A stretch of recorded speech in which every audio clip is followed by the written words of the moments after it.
Travelling এ enter করার সময় আবার ইউএসএ তে সিটিজেন অথবা গ্রিন কার্ড হোল্ডার বোথের অনেক হয়রানির শিকার হতে হচ্ছে। আপনার একটা লং টাইমের জন্য আপনার যেতে হচ্ছে সামওয়্যার, তো আপনি যখন ব্যাক করবেন আপনার তখন প্রমাণ করতে হবে যে এখানকার যে ডকুমেন্টেশন গুলো আপনার রেসিডেন্সি প্রুভ করে সেগুলো আপনার সাথে আছে কিনা। আপনি কখনো এক সময় অ্যারেস্টেড হয়েছেন এবং আপনার কেসটা হয়তো ডিসমিস হয়ে গেছে, সেই ডিসমিসের যে ডিসপোজিশন সার্টিফিকেট এটা যেন আপনার সাথে থাকে। যেটা 15ই জুলাই ছিল সেটা 8ই নভেম্বর 16তে আসছে, অর্থাৎ 4 মাস এগিয়েছে।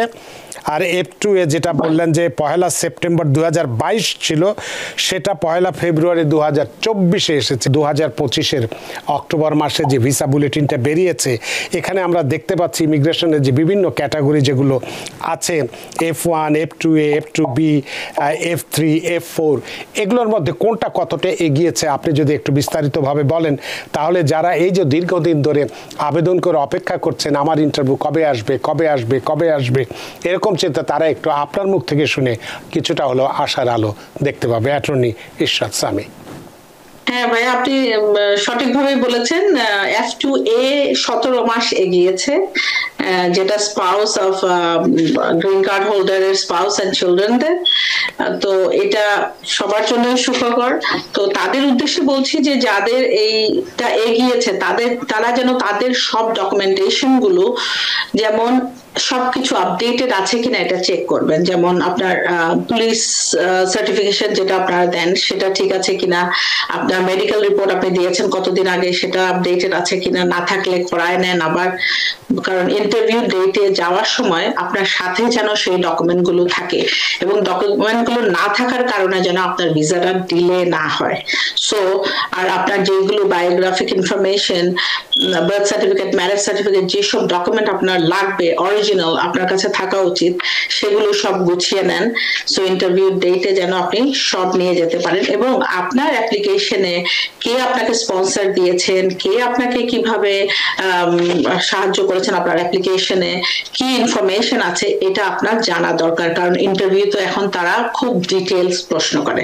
এটা হচ্ছে F2A না, আমি সবগুলো অ্যাপ্লিকেশনের ব্যাপারে এটা আমার অ্যাডভাইস বলতে পারেন। F2B এর এখন চলতেছে হচ্ছে নভেম্বর 27, 2016, যেটা হচ্ছে unmarried spouse, children, sons and daughters যারা 21 and older। আর F3 যারা married sons and daughter of US citizen তাদের হচ্ছে সেপ্টেম্বর 8, 2011 এর অ্যাপ্লিকেশন চলছে এখনো। আর F4 সিবলিংসদের যেটা সেটা জানুয়ারি 8, 2008 চলছে। সো F1 কারেন্ট আছে, E1 কারেন্ট আছে, EB1 না, F1 এর কথা বলছি, F1 এর কথা। F1টা এটা 4 মাসে গিয়েছে। F1 যেটা 15ই জুলাই ছিল সেটা 8ই নভেম্বর 16তে আসছে, অর্থাৎ 4 মাস এগিয়েছে। আর F2 এ যেটা বললেন যে 1 সেপ্টেম্বর 2022 ছিল সেটা 1 ফেব্রুয়ারি 2024 এসেছে, একবারই 17 মাস যেটা এগিয়েছে। 17 মাস আর F2B, তারপরে EB1 ভিসা সেটা কারেন্ট আছে, EB3 ভিসা লাইক 3 মান্থস এগিয়েছে, EB2 ভিসা 3 মান্থস এগিয়েছে, EB3 টা জুলাই 2023 অ্যাপ্লিকেশন চলছে এখন, EB5 আবার কারেন্ট হয়ে গেছে এখন।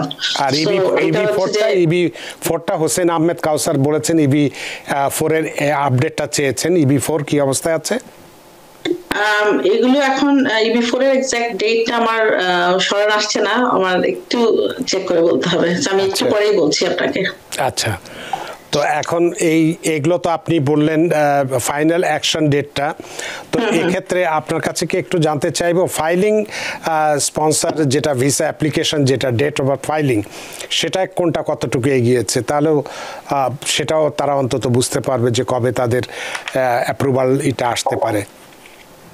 অ্যাপ্রুভাল অ্যাকচুয়ালি আপনার ফাইনাল অ্যাকশন ডেটটাই আপনার পে অ্যাটেনশন করতে হয়, যারা আপনি ফাইনাল অ্যাকশন ডেট দেখে আপনি ইয়ে করবেন, ফাইলিং ডেটটা না, ফাইনাল অ্যাকশন ডেটটাই আপনার মোর ইম্পর্টেন্ট। আচ্ছা, আরেকটা জিনিস রানা ভাই আমি যেটা আপনাকে ফোকাস করতে চাই যে যারা আমরা ট্রাভেল করছি, ট্রাভেলিং এ এন্টার করার সময় আবার ইউএসএ তে সিটিজেন অথবা গ্রিন কার্ড হোল্ডার বোথের অনেক হয়রানির শিকার হতে হচ্ছে ইয়ের কাছে, ইমিগ্রেশন এনফোর্সমেন্টের কাছে এন্ট্রির সময়। এটা হচ্ছে কাদেরকে স্পেসিফিকলি, আপনাদের যদি প্রিভিয়াস কোনো প্রবলেম থেকে থাকে, যেমন আপনার হয়তো দুইটা নাম ছিল আগে কখনো, অথবা ডেট অফ বার্থে কোনো সমস্যা ছিল, অথবা মা বাবার নামে কোনো সমস্যা ছিল, অথবা কোনো ক্রিমিনাল কেসে আপনি গিলটি ছিলেন, অথবা আপনার অ্যারেস্ট হয়েছিলেন, এবং এমনকি আপনি যদি ডোমেস্টিক ভায়োলেন্সও অ্যারেস্ট হন, these are also they are making it issue আপনার এন্ট্রির সময়। এই জন্য যারা ট্রাভেল করবেন, মেক শিওর যে আপনার প্রিভিয়াস কোনো সমস্যা থাকলে সেটা কি সমাধান হয়েছে কিনা, অথরিটির কাছে ক্লিয়ারেন্স যেগুলো নিতে হয় সেই ক্লিয়ারেন্স গুলো নিয়ে সাথে রাখা, এবং আপনার যদি কোনো, যেমন ফর এক্সাম্পল আপনার একটা লং টাইমের জন্য আপনার যেতে হচ্ছে সামওয়্যার, তো আপনি যখন ব্যাক করবেন আপনার তখন প্রমাণ করতে হবে যে এখানকার যে ডকুমেন্টেশন গুলো আপনার রেসিডেন্সি প্রুভ করে সেগুলো আপনার সাথে আছে কিনা, না হলে আপনাকে খামাখা হয়রানির শিকার হতে হবে ওখানে। Detain, I should say short detention 7-8 hours or লঙ্গারও হতে পারে।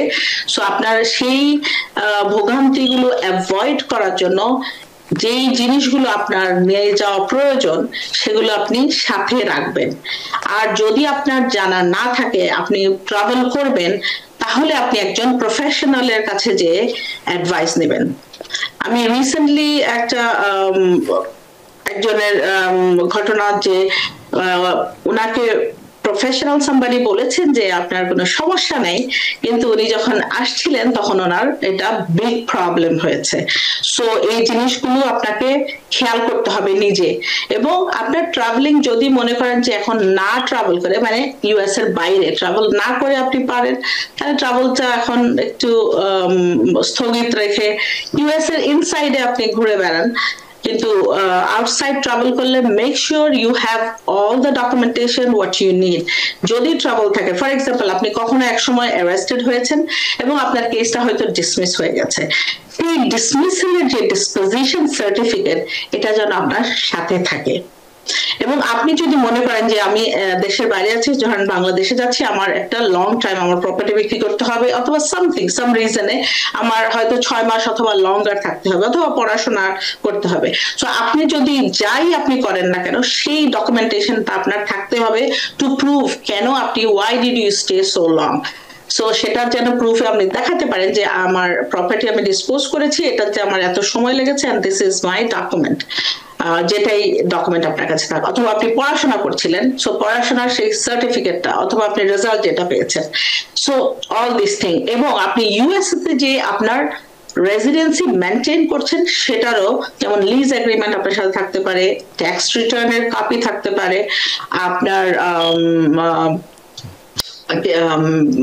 মানে utilities bill, phone bill, all this আপনার অনলাইনে থাকলে সামটাইমস আপনাকে হয়তো ফোন অন করতে নাও দিতে পারে। সো এই জন্য পেপার কপি করে আপনি সাথে একটা ফোল্ডার করে রাখবেন। সরি, হার্ড কপি রাখতে বলছেন আপনি? হার্ড কপি রাখতে বলছি বিকজ সামটাইমস তারা ফোন অন করতে দেয় না, এবং হয়তো আপনার ফোনে চার্জ নাই। They have become very difficult and very nasty actually. So এই জন্য আপনি ইউএস সিটিজেন হন অথবা গ্রিন কার্ড হোল্ডার হন, আপনি নিজে জানেন আপনার কি সমস্যা আছে, কখনো কোনো মিস ইনফরমেশন দিয়েছেন কিনা, you know it more than anybody else. So এটা পে অ্যাটেনশন করতে হবে। আরেকটা জিনিস হচ্ছে যে অনেকে এখানে হয়তো সিটিজেন হয়ে গেছেন, অথবা বাংলাদেশ থেকে কোনো এক সময় আসছিলেন, অথবা অন্য কোনো দেশ থেকে আপনি ট্রাভেল করেছেন, তখন একটা ইনফরমেশন দিয়েছিলেন, পরে এখানে সামহাউ অ্যাডজাস্ট করে ফেলছেন, আপনি গ্রিন কার্ড পেয়ে গেছেন। তারা সেই আপনার ওল্ডার ডকুমেন্ট দেখেও তারা ইন্সপেকশন করছে, স্ক্রুটিনাইজ করছে ওয়েদার আপনি ইনফরমেশন গুলো ঠিক দিয়েছিলেন কিনা। সো এরকম অসংখ্য ফাইল তারা এখন নাড়ছেন, এবং তারা স্ক্রুটিনাইজ করে বিভিন্ন মানুষকে হঠাৎ করে ইন্টারভিউ, যেমন আপনি গ্রিন কার্ড পেয়েছেন, আপনার অনেকদিন হয়ে গেছে, আপনাকে এখন হঠাৎ করে আপনি চিঠি পেয়েছেন যে come for an interview. So এই ধরনের চিঠি যদি আপনি পান, don't ignore it, go to a professional. এটা অবশ্যই কোনো অ্যাটর্নির মাধ্যমে আপনি দেখেন, এবং এটা যাচাই বাছাই করে, এবং আপনি প্রিপারেশন নিয়ে তারপরে ইন্টারভিউতে যাবেন।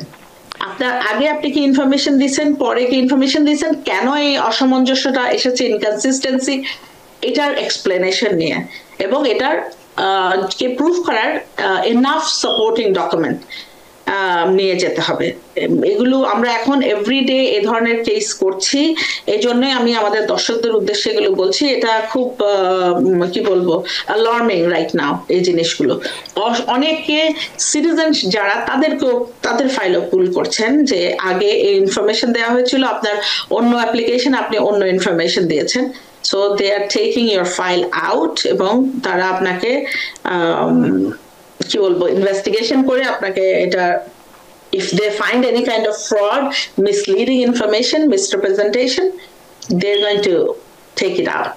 So তাই বলে সবাইকে করছে না, সবাইকে করা পসিবল না, বাট যেগুলো করছে সেই ক্লায়েন্টগুলো আমরা পাচ্ছি, সেগুলোই আমি মানে ইদানিং এর যে অ্যালার্মিং যে জিনিসগুলো আমরা পাচ্ছি, সেটা নিয়েই আমি আপনাকে, দর্শকদেরকে আমি অবগত করানোর জন্য এটা বলছি। ভয় পাওয়ার কিছু নাই, যে কোনো সিচুয়েশনে আমরা অ্যাটর্নিরা রেডি আছি, we are going to deal with it and we are going to fight them back ইনশাআল্লাহ। নিউ ইয়র্ক থেকে সম্প্রচারিত TVN 24 টেলিভিশন, বিশ্বজুড়ে বাঙালির কণ্ঠস্বর।